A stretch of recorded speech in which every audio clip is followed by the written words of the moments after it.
Donc, bonjour, Église Le Sentier, mais à tous ceux qui nous écoutent en ligne et aussi à tous ceux qui vont écouter ou entendre ce message un petit peu plus tard. Bon dimanche à tous. Mon nom, c'est Robert. Je suis un membre du conseil pastoral ici à l'Église. Et aujourd'hui, on continue dans notre série sur mes personnages favoris. Et comme vous pouvez discerner par mon accent, je ne suis pas évidemment francophone d'origine. Je suis anglophone. Ça fait même 40 ans maintenant depuis que j'ai commencé ou que j'ai appris le français, mais je n'ai jamais perdu mon accent anglais en parlant français. Puis, les anglophones, nous avons une expression pour le mort, une expression euphémistique. Et c'est « he kicked the bucket ». Et une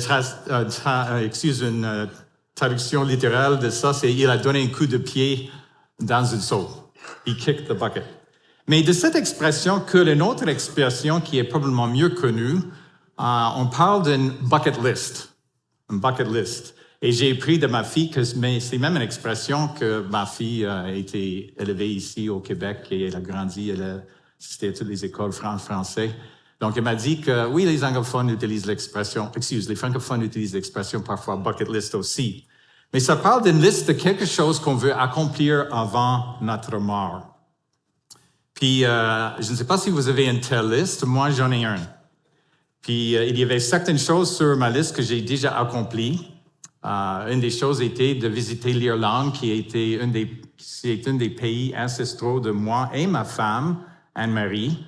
Puis on l'a visité pour notre 30e anniversaire de mariage. Puis une autre chose que j'ai accomplie, qui était sur ma liste, c'est de faire le traverse transcanadien en vélo. Je n'ai même eu l'occasion de le faire 2 fois. Et je suis en train de travailler sur une autre chose sur ma liste, et ça fait environ 1 an que je travaille là-dessus. Je suis en train de faire publier un livre, un roman historique que j'ai écrit. Mais je ne sais pas si vous avez une telle liste. Ben, peut-être pas les mêmes choses, certainement pas. Mais peut-être il y a quelque chose que vous voulez faire pendant votre vie. Peut-être visiter toutes les provinces du Canada ou visiter un certain pays ou accomplir quelque chose avant votre mort, comme j'ai dit tout à l'heure. Peut-être faire un voyage en montgolfière. Je ne sais pas, vous pouvez avoir plusieurs choses sur votre liste. Ou peut-être quelque chose plus par rapport à la famille. Aider vos petits-enfants à réussir à l'école ou réussir dans une équipe sportive. Mais j'ai une question un petit peu plus sombre à vous poser par rapport à cette bucket list. Que ferez-vous si vous saviez que vous avez moins de 3 semaines à vivre? Que feriez-vous si vous saviez que vous avez moins de 3 semaines ou environ 3 semaines à vivre? J'imagine que la plupart de nous passera le plus de temps que possible avec nos familles, avec les gens qui sont proches à nous.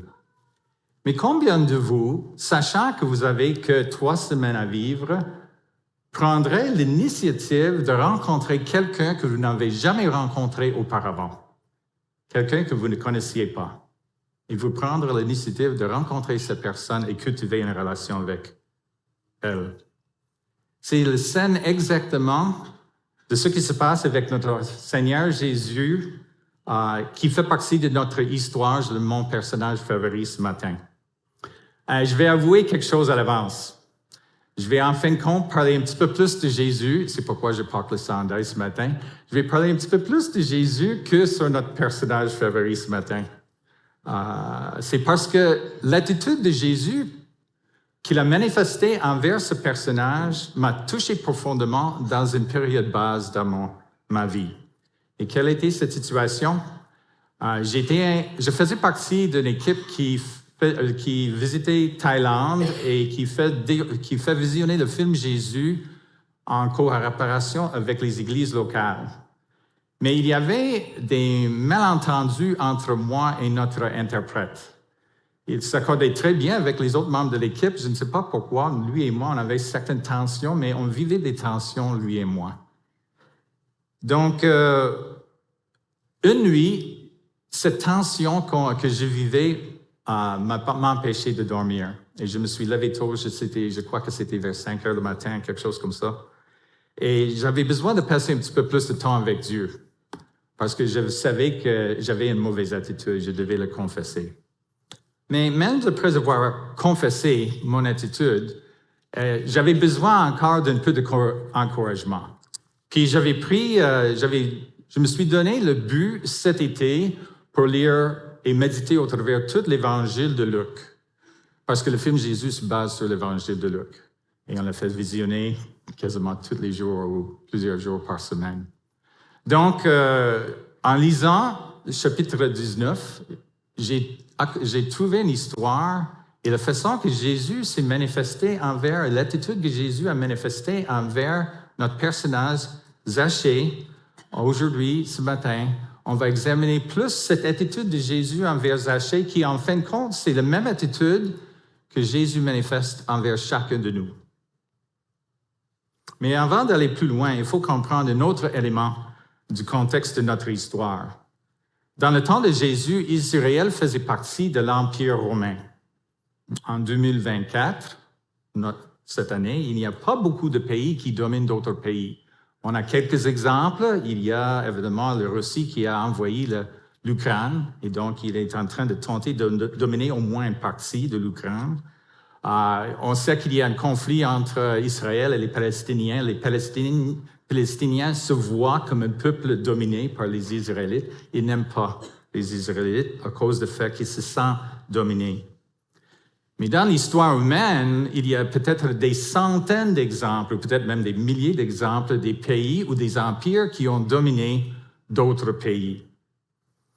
Puis, ce qui est souvent la situation pour ces empires, ces colonisateurs, c'est de trouver parmi les peuples conquis, les peuples dominés, des collaborateurs pour faciliter la gouvernance et le contrôle de ces peuples dominés. Puis logiquement, une des raisons pour lesquelles un pays veut dominer un autre, c'est parce qu'il veut recueillir les richesses de ce pays-là. Puis, comme c'est souvent difficile d'attaquer les personnes, le pouvoir qui les contrôle, c'est plus facile pour les gens d'attaquer ou de critiquer les collaborateurs de les leurs, et ils ont attaqué et souvent rejeté ces personnes. Et nous apprenons que Zachée était chef des collecteurs d'impôts. Ainsi, ses compatriotes le considéraient comme un collaborateur avec ces mauvais Romains, quasiment comme un traître. Puis, en plus, ils comprirent, en tant que collaborateur avec les Romains, qu'il avait quasiment l'impunité de la façon qu'il était pour agir pour collecter ses impôts. Il aurait pu tricher avec impunité parce que, au moins que les Romains recevaient le montant qu'ils cherchaient ou ils voulaient, ils pouvaient même exiger plus que les Romains parce qu'ils pouvaient tenter de s'enrichir avec la collecte d'impôts. Donc, ces peuples, les autres Hébreux, n'aimaient pas du tout les collecteurs d'impôts, n'aimaient pas du tout Zachée et ce qu'il représentait. Ils étaient une paria sociale. Ils parlaient contre lui, ils l'évitaient. Et donc, Zachée a vécu un rejet social de son propre peuple tous les jours, toutes les semaines, tous les mois, quasiment toutes les années de sa vie. Il vivait un rejet profond. Rappelez-vous d'un temps que vous étiez rejeté par quelqu'un? Peut-être qu'il y a des personnes même ici qui ont vécu un rejet dans leur propre famille. Ou peut-être qu'il y a même des époux et des épouses qui ont expérimenté un rejet par rapport à leurs épouses ou leurs époux. Ou peut-être lorsque vous étiez plus jeune, vous avez expérimenté le rejet lorsque vous avez tenté de faire partie d'une équipe sportive. Ou même maintenant, vous cherchez un emploi, vous avez expérimenté les rejets, les non. Donc, tout le monde a vécu probablement un certain élément de rejet dans leur propre vie. Mais Zachée vivait ce rejet de son peuple continuellement. Puis, fort probablement, Zachée avait entendu des oui-dire par rapport à Jésus, qu'il était considéré comme un prophète, le Messie, ou comme, malheureusement, même les dirigeants, les pharisiens, les Sanhédrins, les autres peuple dirigeant le pays, ils l'ont considéré comme quelqu'un possédé par un diable. Il avait entendu toutes ces lui dire.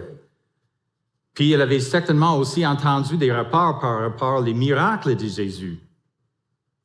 Donc il a décidé, il voulait voir cette vedette, ce Jésus. Il n'avait certainement pas de l'espoir de lui parler, de le rencontrer et d'avoir un vis-à-vis. Il voulait juste le voir de loin. Mais on va découvrir que Jésus avait d'autres plans pour Zachée. Par un seul verset, en fin de compte, nous allons découvrir 5 attitudes de notre Seigneur Jésus envers Zachée, et ensuite aussi son attitude envers chacun de nous.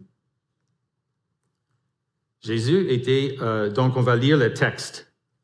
Luc, ça se trouve en Luc 19. Luc 19, vous pouvez tourner dans vos Bibles. Luc 19, versets 1 à 5. Luc 19, versets 1 à 5. Je vais lire le texte. Jésus était entré dans Jéricho et traversait la ville. Or, un homme riche appelé Zachée, chef des collecteurs d'impôts, cherchait à voir qui était Jésus, mais il n'y parvenait pas à cause de la foule, car il était de petite taille. Il courut en avant et monta sur un sycomore pour voir Jésus, parce qu'il devait passer par là. Lorsque Jésus fut arrivé à cet endroit, il leva les yeux, le vit et lui dit, « Zachée, dépêche-toi de descendre, car il faut que je m'arrête aujourd'hui chez toi. » Il y a 5 éléments qu'on va examiner par cette simple expression, cette communication avec Jésus. D'abord, Jésus leva les yeux, Jésus a remarqué Zachée. Jésus lui dit, Jésus a pris l'initiative avec lui. Zachée, Jésus le connaissait par nom. Dépêche-toi de descendre. Jésus avait hâte de communiquer, de parler avec Zachée. Puis, il faut que je m'arrête aujourd'hui chez toi. Jésus cherchait l'intimité avec Zachée. Mais avant d'aller plus loin, j'aimerais prier. Père éternel, je te remercie pour ta présence avec nous ce matin. Ton Saint-Esprit qui vit dans chacun de tes enfants. Seigneur, moi je livre un message, mais par ton esprit, parle à chacun de nos cœurs. Parle à mes frères et sœurs ici de ton attitude envers chacun de nous. Oui, Seigneur, continue ta transformation dans chacun de nos cœurs, dans chacune de nos vies. Au nom de Jésus. Amen. Donc, Jésus leva les yeux et le vit. Jésus a remarqué Zachée. Jésus nous remarque. On a parlé tout à l'heure du rejet. Maintenant, pensons à l'envers. Lorsque vous étiez petit, et peut-être moi je me souviens de ça, lorsque c'était le temps de choisir les équipes, vous avez hâte que c'était votre tour d'être choisi. Ou peut-être vous faisiez déjà partie d'une équipe sportive, puis votre coach ou l'entraîneur a remarqué combien bien vous avez joué. Ou maintenant, dans votre boulot, comme travailleur, il y a votre patron qui remarque combien vous avez travaillé sur un projet, ou combien vous êtes bien dans votre travail. Tout le monde aime être remarqué.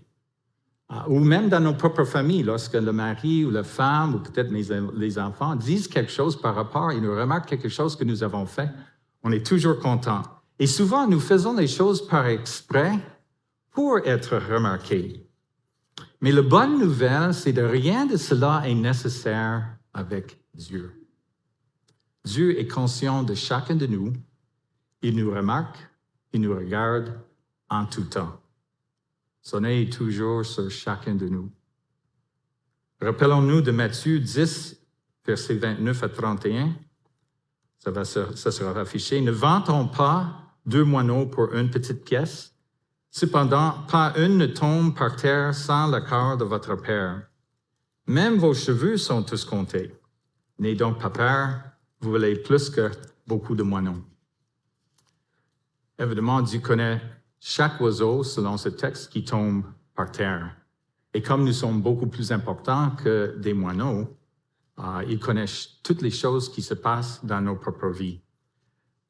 Puis, excusez-moi, Parfois, nous pensons, il connaît même les nombres de nos cheveux et le nombre qui change même chaque jour parce qu'il y a des cheveux qui tombent chaque jour. Mais il y a peut-être des chauves parmi nous qui vont dire, attends une minute, je connais le nombre de mes cheveux, c'est 0. Mais en réalité, vous, les chauves, oubliez une chose. Vous avez le peleur sur vos bras, sur vos jambes, sur votre poitrine. Dieu connaît le nombre de tous vos cheveux de partout sur votre corps. Et même le nombre qui tombe chaque jour. Il connaît tous les détails de nos vies. Il est conscient des choses desquelles nous ne sommes pas même conscients. Il nous connaît parfaitement. Dieu nous regarde, Dieu nous remarque. Deuxièmement, Jésus levait les yeux et Jésus lui dit. Jésus a pris l'initiative avec Zachée. Jésus prend toujours l'initiative avec chacun de nous. Jésus a pris le premier pas. Possiblement, Zachée avait rêvé de possibilités. Évidemment, il voulait voir Jésus et il a peut-être rêvé, est-ce que peut-être j'aurai l'occasion de lui saluer, lui peut-être jaser un tout petit peu. C'était juste un rêve pour lui. Mais Jésus a pris l'initiative. Je ne sais pas si vous avez déjà remarqué que dans les Saintes Écritures, Dieu prend quasiment toujours l'initiative avec les personnes. Et je vais noter 3, juste en parlant. Il y avait le temps que Jacob fouillait en Genèse, ça parle de Jacob, qui fouillait son frère. Je n'ai pas raconté toute l'histoire. Mais pendant le temps qu'il fouillait, Dieu lui a donné un rêve d'une échelle qui montait au ciel. C'était loin de ses pensées à cause du fait qu'il fouillait son frère. Il voulait juste éviter d'être tué.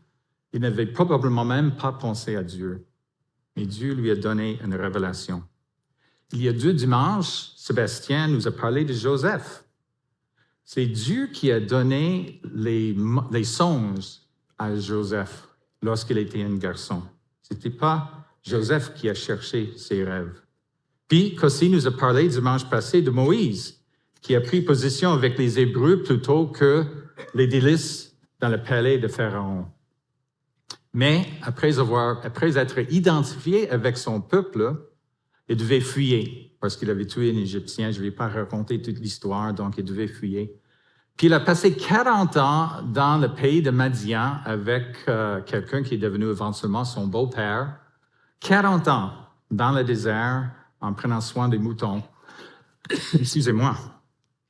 Et puis, combien souvent est-ce qu'il pensait à Dieu dans ces moments? J'ignore. Peut-être il avait beaucoup de temps, il méditait, je ne sais pas. Il n'avait pas de parole de Dieu en ce moment-là, là. Donc il n'avait pas de parole pour méditer. Mais, à un moment donné, Dieu s'est révélé à Moïse par le boisson qui était en flamme, ou le buisson, ardente. C'est Dieu qui prend toujours l'initiative d'attirer notre attention vers lui. En Romains 3, 10, 11, ça dit « Il n'y a pas de juste, pas même un seul, aucun n'est intelligent, aucun ne cherche Dieu. » Avant de connaître le Seigneur, avant d'ouvrir notre cœur au Seigneur, nous pensons peut-être que nous sommes à la recherche de Dieu.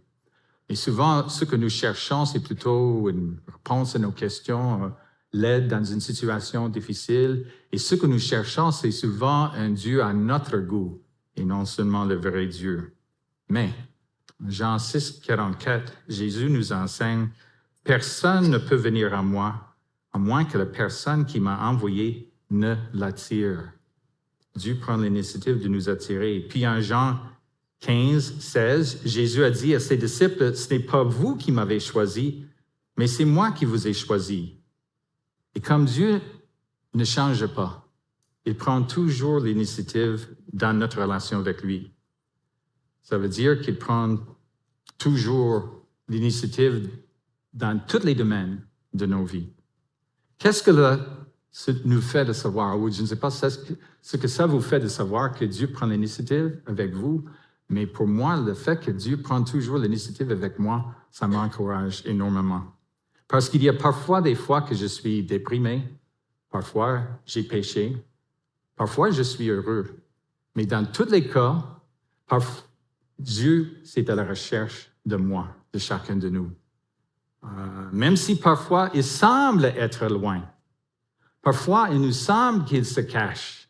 Mais ça, c'est juste un aperçu, parce qu'il est toujours à côté de nous et il cherche à communiquer avec chacun de nous. Non seulement Dieu nous remarque, mais il prend toujours l'initiative dans sa relation avec chacun de nous. Jésus levait les yeux et lui dit « Zachée, Zachée ». Jésus connaissait Zachée par nom. Jésus connaît chacun de vous, chacun de nous, par nom. Mettons-nous à la place de Zachée pour un moment. Il n'avait jamais rencontré Jésus. Il est juste une personne dans une foule de je ne sais pas combien de personnes, le texte ne nous le dit pas, peut-être une centaine de personnes, possiblement même 1000. Mais Jésus l'appelle par nom. Jésus connaissait déjà son nom. Comment ça? Moi, honnêtement, j'ai une mauvaise mémoire. J'oublie les chiffres, j'oublie les noms et malheureusement, j'oublie même les visages. Et il y a peut-être des nouveaux parmi nous ici qui me rencontrent de temps à l'autre et j'avais besoin assez souvent de vous demander, même si on s'est rencontrés déjà, de vous demander votre nom de nouveau parce que je l'ai déjà oublié, malheureusement. Et parfois, je suis toujours impressionné lorsque quelqu'un me rencontre que peut-être je ne l'ai pas vu depuis 1 ou 2 ou 3 ans et il connaît toujours mon nom. Souvent, dans ces cas-là, c'est moi qui avais besoin de leur demander de nouveau leur nom. Parce que je ne les ai pas vus depuis 3-4 ans et ils sont disparus de mon mémoire. Je ne sais pas, en tout cas. Mais Dieu n'est pas du tout comme moi. Il n'oublie jamais nos noms. Il nous connaît tous. Et en plus, il connaît par nom les 8 milliards de personnes et plus qui habitent sur la planète en ce moment-ci. Il les connaît leur prénom, leur nom de milieu, leur nom de famille, et même il connaît tous les détails de leur vie. En plus, il connaît toutes les personnes qui ont déjà vécu sur toute la planète dans toute l'histoire humaine. Il les connaît tous par nom. Donc, une de mes histoires favorites dans la Bible est l'appel de Samuel. 1 Samuel 3. Le jeune Samuel était au service de l'Éternel devant Élie, le prêtre. Quel âge avait-il? Le texte ne le dit pas. Il avait peut-être 10 ans, 13 ans, 16 ans. Moi, j'aime imaginer qu'il était déjà ado. Puis il était accouché, fort probablement déjà endormi, puis il a entendu son nom. Il pensait que Élie, le prêtre, lui avait appelé, donc il est allé le voir. Mais il a dit, non, c'est pas moi qui t'ai appelé, va te coucher. Donc il se couche de nouveau, puis il a entendu une deuxième fois son nom. Pensant que c'était Élie qui lui appelait, il est allé le voir, le prêtre, puis le prêtre lui dit, non, c'est pas moi, va te coucher de nouveau. J'aime imaginer qu'il se couche de nouveau. Excusez-moi. Aïe. Je ne sais pas comment faire. Peut-être que je dois faire d'autres choses, en tout cas. Donc, j'aime imaginer qu'il s'est endormi de nouveau. Il a entendu une troisième fois Samuel. Puis il est allé voir de nouveau Élie le prêtre. Puis Élie a reconnu qu'il lui a donné un conseil. Il dit, lorsque tu entends ton nom de nouveau, dis, parle car ton serviteur écoute. Samuel se couche de nouveau. 1 Samuel 3, 10 dit, l'Éternel vint se tenir près de lui. Donc j'imagine Dieu debout, juste à côté de Samuel, le jeune homme endormi. Dieu le regarde. Samuel a les yeux fermés, un visage tranquille. Il était inconscient de toutes les choses qui se passaient autour de lui. Puis Dieu appelle une 4e fois par nom, Samuel, Samuel. Dieu n'est pas au ciel en disant, « Hé, toi qui habites à Ottawa, toi qui habites à Gatineau, ou si vous êtes en ville de Montréal, toi qui habites à Montréal. » Non, Dieu nous connaît tous par nom. Vous n'êtes pas juste un numéro à Dieu, vous n'êtes pas juste un visage parmi des milliers à Dieu. Dieu que vous connaissez par nom. Adèle, Bernard, Catherine, David, Elisabeth, Florian, Gérard, Hélène, Isaac, Jasmine, Kevin, Lise, Marc, Nicole, je peux continuer. Et ça, c'est juste des mots alphabétiques. Et ce n'est pas tout le monde ici, évidemment. Non seulement Dieu nous remarque, non seulement prend-il l'initiative avec nous, Dieu nous connaît tous par nom. Notre texte continue. Jésus leva les yeux et lui dit, Zachée, dépêche-toi de descendre. Dépêche-toi de descendre. Ce n'était pas que Jésus était pressé de continuer sa route vers Jérusalem. Non, il avait hâte de passer du temps avec Zachée. Jésus a hâte de parler, de communiquer avec chacun de nous. Comme j'ai indiqué dans mon introduction, il est resté à Jésus plus que 3 semaines à vivre.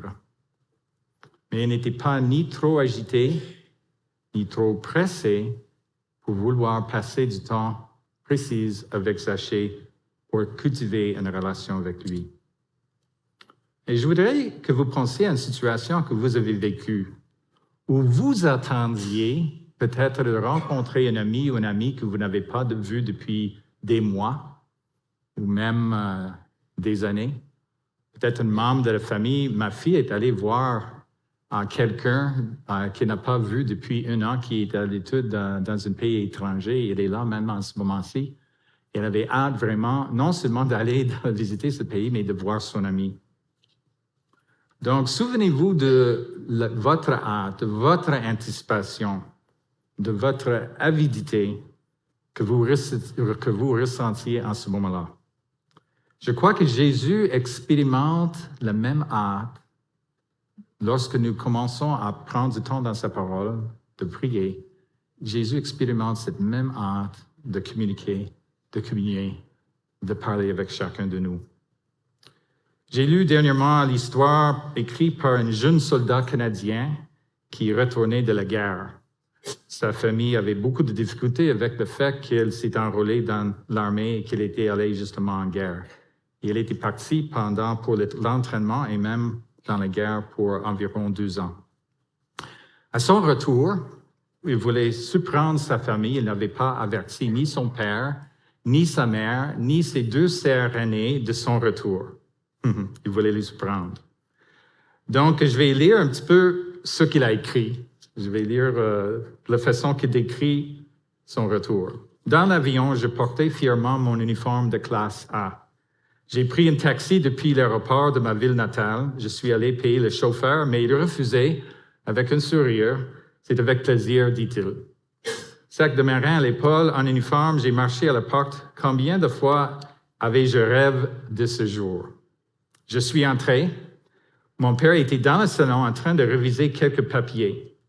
Il levait les yeux pour regarder qui c'était. « Salut, papa », dis-je en souriant. Il continue à me regarder comme s'il ne croyait pas ce qu'il voyait. Il s'est levé lentement, s'est dirigé vers moi, m'a attrapé par les épaules. Je pouvais voir ses larmes aux yeux. Il m'a fait un câlin d'ours.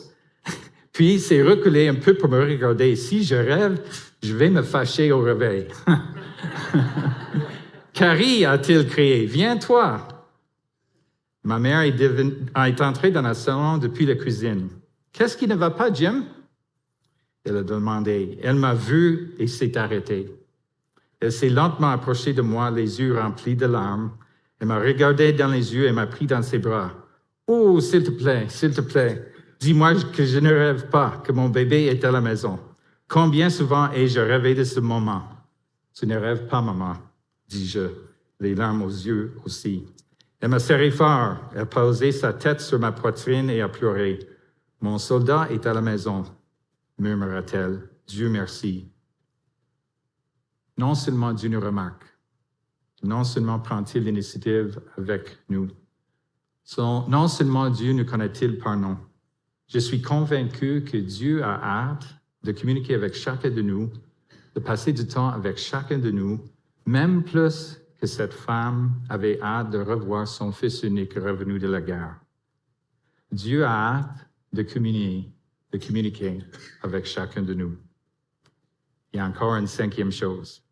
Jésus leva les yeux et lui dit, « Zachée, dépêche-toi de descendre, car il faut que je m'arrête aujourd'hui chez toi. » Il faut que je m'arrête aujourd'hui chez toi. Jésus cherchait l'intimité avec Zachée. Et Jésus cherche l'intimité avec chacun de nous. Imaginons encore une fois ce qui se passait dans la tête de Zachée. Comment ça se peut? C'est Jésus. C'est lui dont tout le monde parle.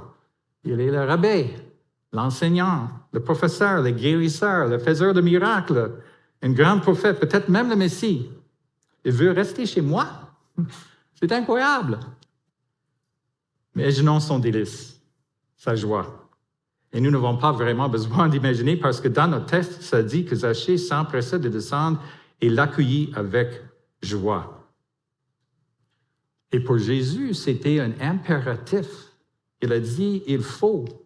Il voulait absolument commencer et approfondir une relation avec Zachée.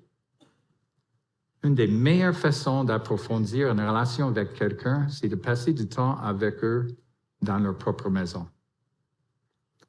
Et que dit Jésus en Apocalypse 3:20? C'est un passage que quasiment tout le monde connaît. « Voici, je me tiens à la porte et je frappe. Si quelqu'un entend ma voix et ouvre la porte, j'entrerai chez lui, je souperai avec lui et lui avec moi. » Avec qui est-ce qu'on soupe? On soupe avec les gens qu'on veut connaître. On soupe avec les gens, on veut cultiver les relations. Jésus veut souper avec chacun de nous. Il veut cultiver une relation intime avec chacun de nous. Certes, lui, il connaît déjà tous de nous. Il n'y a rien qu'on peut lui faire apprendre de nous. Donc, de son côté, il n'a pas besoin de cette intimité, mais nous avons besoin de cette intimité. Plusieurs de vous connaissent le psaume 139. Je vais lire le premier verset. « Éternel, tu m'examines et tu me connais. Tu sais quand je m'assis et quand je me lève. Tu discernes de loin mes pensées. Tu sais quand je marche et quand je me couche, et toutes mes voies te sont familières. La parole n'est pas encore sur ma langue que déjà, Éternel, tu le connais entièrement. Tu m'entoures par derrière, par devant, et tu mets ta main sur moi. Une telle connaissance est trop extraordinaire pour moi. Elle est trop élevée pour que je puisse l'atteindre. » Évidemment, comme j'ai dit tout à l'heure, nous ne connaissons pas. Dieu nous le connaît parfaitement, même les choses que nous ne connaissons pas de nous-mêmes, mais nous connaissons, en fin de compte, peu de choses par rapport à Dieu. Nous sommes toujours en apprentissage. Nous avons besoin de cultiver notre intimité avec Dieu. Et Dieu a hâte que cette intimité soit cultivée. Donc, non seulement Dieu nous remarque, non seulement prend-il l'initiative avec nous, non seulement Dieu nous connaît tous par nom, non seulement a-t-il hâte de communiquer avec chacun de nous, Dieu cherche à développer une intimité avec chacun de nous. Je ne peux pas exprimer la reconnaissance, le réconfort, la joie que j'ai expérimenté ce matin-là en Thaïlande lorsque j'ai lu ce texte et j'ai vu l'attitude que Jésus a manifestée envers Zachée en sachant que c'est la même attitude que Jésus manifestait envers moi ou manifeste toujours envers moi. Et en fin de compte, à chacun de nous. Notre texte continue. On va lire. Verset 6. Zachée s'empressa de descendre et l'accueillir avec joie. En voyant cela, tous murmuraient en disant, « Il est allé loger chez un homme pécheur. » Mais Zachée, se tenant devant le Seigneur, lui dit, « Seigneur, je donne aux pauvres la moitié de mes biens, et si je cause du tort à quelqu'un, je lui rends le quadruple. » Zachée n'a pas hésité. Aussitôt que Jésus a exprimé ce désir envers lui, il se descendait avec hâte. Et son cœur était rempli de joie, comme j'ai dit tout à l'heure. Son cœur a vécu une transformation radicale tout de suite, quasiment instantanément. Regardez ce qu'il disait, « Je donne aux pauvres la moitié de mes biens. » Zachée ne parlait pas de 10%. Zachée parlait de 50%. Il est devenu un homme riche au travers son travail comme chercheur ou collecteur d'impôts. Puis, il était prêt à donner la moitié aux pauvres, la moitié. Donc, un voleur est devenu un donateur extraordinairement généreux. Donc, la réponse de Jésus à cela, il dit dans le verset 9, « Le salut est entré aujourd'hui dans cette maison parce que lui aussi est un fils d'Abraham. En effet, le Fils de l'homme est venu chercher et sauver ce qui était perdu. » Nous avons une des chansons que nous avons chantées ce matin. C'était « Jésus est à la recherche. » Il nous cherche. Et notons bien ça. Ce n'est pas nous qui avons cherché, c'est Jésus qui nous cherche, qui prend l'initiative, comme j'ai dit tout à l'heure. C'est lui qui se révèle, c'est lui qui nous transforme, c'est lui qui nous attire par son esprit, c'est lui, par son esprit, qui nous donne nouvelle naissance. Comment quelqu'un peut-il rencontrer le Dieu vivant avec un cœur ouvert sans être transformé? Et Jésus, à un moment donné, parlait avec un pharisien. Et il disait à cet pharisien qu'il devait être né de nouveau. Il disait que quelqu'un qui est né, évidemment, physiquement, commence toute une vie physique. Et quelqu'un doit être né spirituellement pour commencer toute une vie spirituelle, une vie qui dure jusqu'à l'éternité, la vie éternelle. Puis en 2 Corinthiens 5, 17, ça nous dit, « Si quelqu'un est en Christ, il est une nouvelle créature ou création dans certains textes. Les choses anciennes sont passées, voici, toutes choses sont devenues nouvelles. » Il y a des choses dans chacune de nos vies qui va prendre toute une vie d'être transformées. Il y a des choses qui prennent des années d'être transformées. Mais assez souvent, le moment même qu'on ouvre notre cœur au Seigneur, il y a une transformation qu'on expérimente quasiment instantanément. Dans mon cas, j'avais cherché pendant toutes mes années à l'école secondaire pour une certaine compréhension de la vérité. Le moment même que j'ai ouvert mon cœur au Seigneur, je ne sais pas comment je l'ai compris, c'est seulement par le Saint-Esprit, j'ai compris, j'ai trouvé la vérité. J'ai trouvé Jésus. J'ai trouvé la vérité. Et je savais. Donc, c'était une transformation instantanée dans mon cœur. Puis, je ne sais pas si vous connaissez cette intimité transformatrice avec Jésus. Peut-être que vous n'avez pas encore commencé cette relation intime avec Jésus. Sinon, j'ai quelque chose à suggérer, que Dieu dit à Jésus, « Jésus, je me sens loin de toi.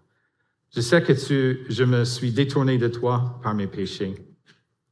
Je sais que tu es mort sur la croix, tu es ressuscité le 3e jour. Je voudrais cette intimité avec toi. Viens dans ma maison. Viens souper avec moi. Change-moi.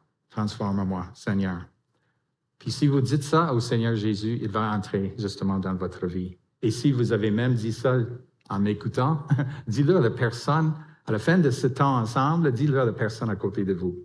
Ou peut-être vous m'approchez de moi ou un des autres pasteurs pour en parler.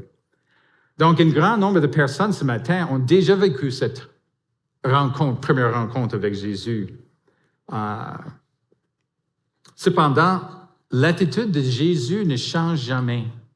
Comme on a dit tout à l'heure, il nous remarque, il prend toujours l'initiative dans sa relation avec nous, il nous connaît tous par nom, il a toujours hâte de nous parler, puis il veut l'intimité avec chacun de nous. Je vais terminer par une histoire, et je vais les lire. Brenda, une jeune femme qui désirait apprendre à pratiquer l'escalade, s'est jointe à une équipe, à un groupe qui se donnait comme but d'escalader une grande falaise. En dépit de ses craintes, toute l'équipée est accrochée à la corde et commence à monter.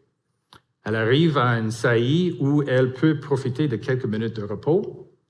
Pendant qu'elle s'y accrochait, la personne au sommet claque de la corde par mégarde et celle-ci a frappé Brenda au visage et a délogé une de ses verres de contact.